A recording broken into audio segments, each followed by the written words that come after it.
Meghan Markle recently said that you reached out to her and said, come, you can live in my home. Stay in my house.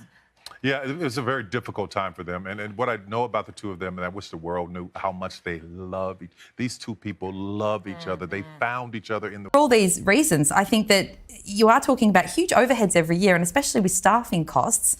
And that has to be maintained. They go through quite a lot of them. Imagine the induction process. That all costs money when you keep hiring. What if the $50 million mansion Meghan Markle claimed to own was never really hers?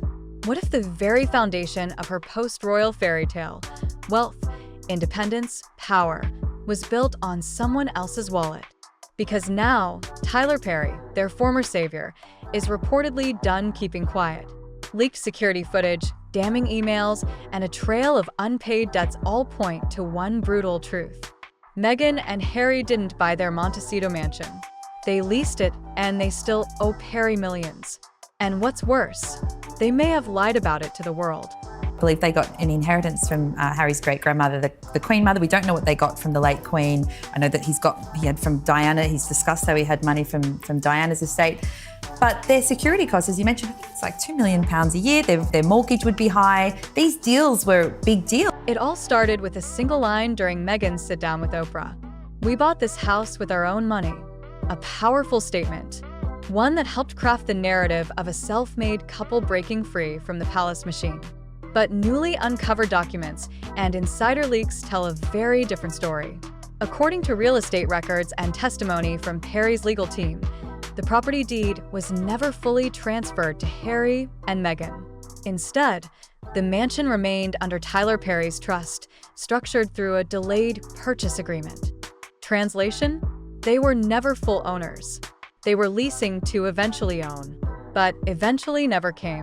One that Meghan would be on with a much smaller streaming service. It wouldn't be anything like those numbers you'd have to assume that they had with Spotify. Harry has that role, I believe, still with BetterUp as their chief impact officer. I have absolutely no idea what that role would pay, mostly because I don't know what it means. Sources close to Perry have leaked internal emails and private security footage from his Beverly Hills estate, captured right after Megxit.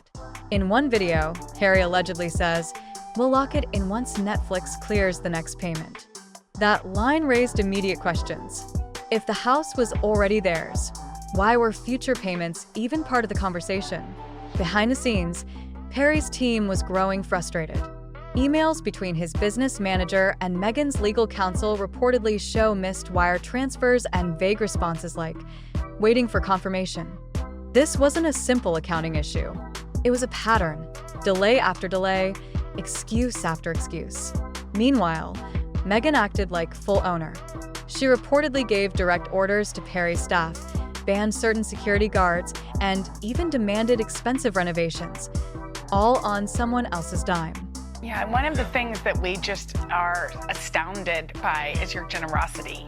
It's like you built this empire, which we can't say about that many people, right? No. But it's not like enough. You're not like, okay, me and my family, we're good. You're always pulling up the chair for others. On paper, it looked like the ultimate power move. A royal couple, now Hollywood royalty, purchasing a $50 million Montecito estate. The headlines wrote themselves. Harry and Meghan's $50 million dream home. It sounded elite, exclusive, and untouchable. But dig just a little beneath the surface, and the numbers don't add up. Real estate experts who reviewed the listing now say the home was never worth $50 million. In fact, public records show it was valued somewhere between $27 and $30 million. Still luxurious, absolutely, but $20 million short of what the world was told. So why inflate the number? Because in Hollywood, numbers are narrative. A $30 million house puts you in the upper tier. A $50 million mansion? That's stratospheric. That's Beyoncé level. That's George Clooney territory. By claiming that number, Meghan and Harry weren't just buying a home. They were buying prestige, influence, legacy, but it was all smoke and mirrors. They sold a headline, not a fact. This wasn't a case of sloppy reporting. This was a deliberate PR strategy, another layer added to the self-made mogul illusion Meghan had been building since the palace gates shut behind her. The message was clear. We've arrived. We did it without them. But in reality, they hadn't paid. They hadn't arrived. And the castle they claimed was theirs wasn't.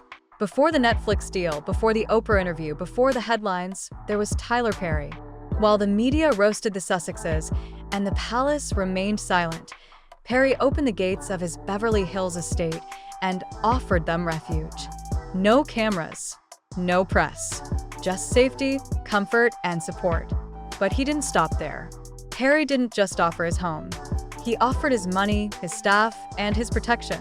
Reports say he covered the cost of round-the-clock armed security. He hired household employees to make the couple feel comfortable. He even greenlit renovations at Meghan's personal request to make the property feel more royal.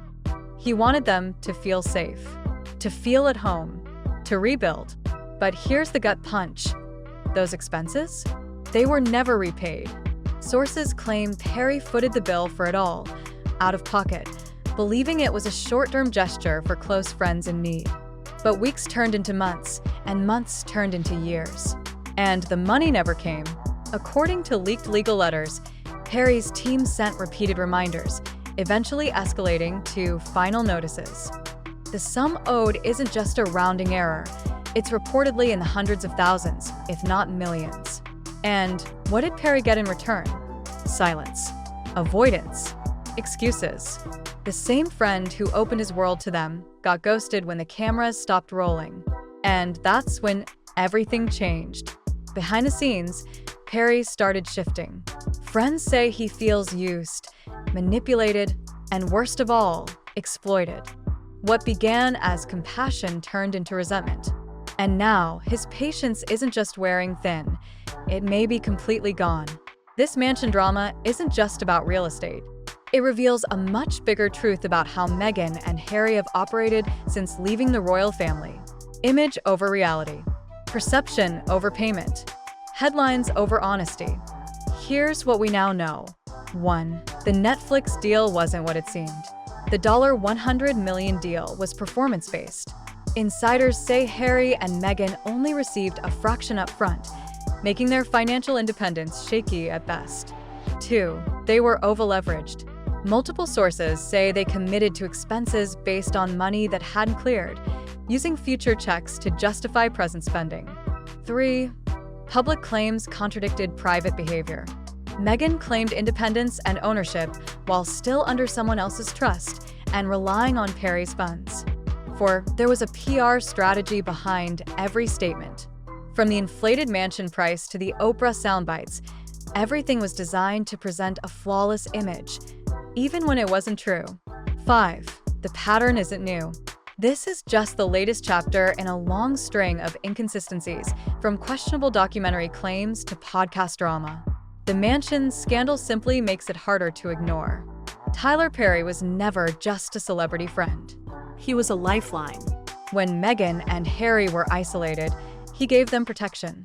When they were under fire, he gave them cover. And when the world was watching, he said nothing, out of loyalty. But loyalty has limits.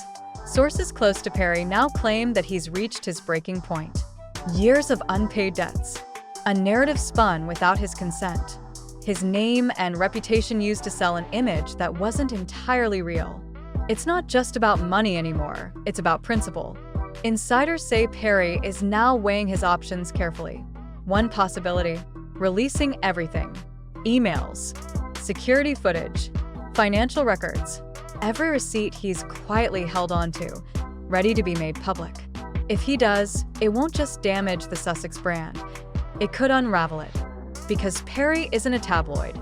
He's not some anonymous source or disgruntled ex-staffer. He's one of the most respected figures in entertainment. And if he speaks, people will listen. Already, whispers in Hollywood are growing louder. That Perry feels humiliated. That he's been told to lawyer up. That his silence is only temporary.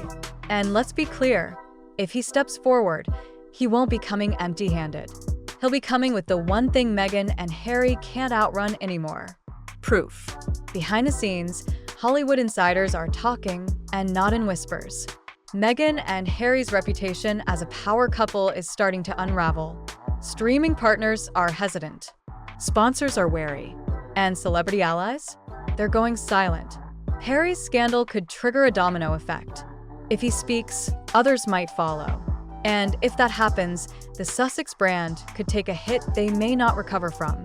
For years, Meghan built her post-royal brand on 3 pillars: strength, independence, authenticity. But the mansion scandal cuts through all 3. She wasn't financially independent. She wasn't telling the whole truth. And she wasn't owning her own home. The castle wasn't real. It was borrowed. And now, the cracks are too big to hide. The Sussexes' Montecito dream was never really theirs. They borrowed the house. They borrowed the image. And now the illusion is slipping. Tyler Perry gave them more than shelter. He gave them credibility when they needed it most. But silence can only last so long. And if Perry releases the receipts, it won't just hurt their brand. It could end it. So now we ask the questions.